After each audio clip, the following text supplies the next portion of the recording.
This man always refuses to tip the delivery guy $1. So this time, the delivery guy left the takeout outside the door and even gave the man the middle finger to show his disdain. However, even though the takeout was right in front of him, the man looked troubled. He took big steps forward and reached out to grab it, but it was just too far away. He tried to lie down on the ground to get as close to the takeout as possible, but he still couldn't reach it. Unexpectedly, his foot accidentally stuck out a little bit. Scared, he quickly crawled back up and retreated into the yard, afraid to stay there even for one more second. It turned out that the man had been sentenced to 14 months of house arrest. Just because he had a tracking device tied to his foot, he couldn't leave this villa even for a single step.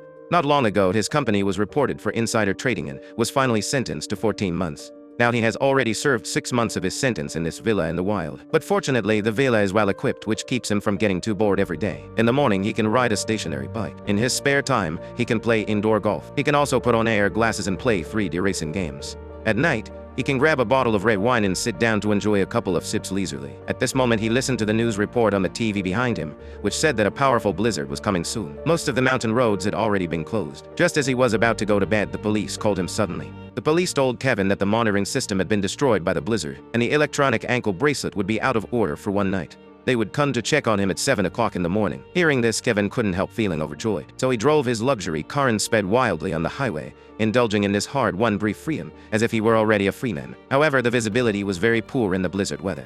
Just as he turned his head, he hit a person and sent the person flying. He got out of the car and kicked the person lying on the ground, but there was no response at all. Just then, a car came from behind. He quickly picked up the person and put him in the trunk, and then pretended to be calm and sat in the car, afraid that the car behind would stop. After thinking for a while, he dialed his best friend Nick's phone number. They threw the body into a tree hole that only the two of them knew about, and then covered it with some leaves, but they didn't clean up the footprints. Little did they know that this would bring him great disaster.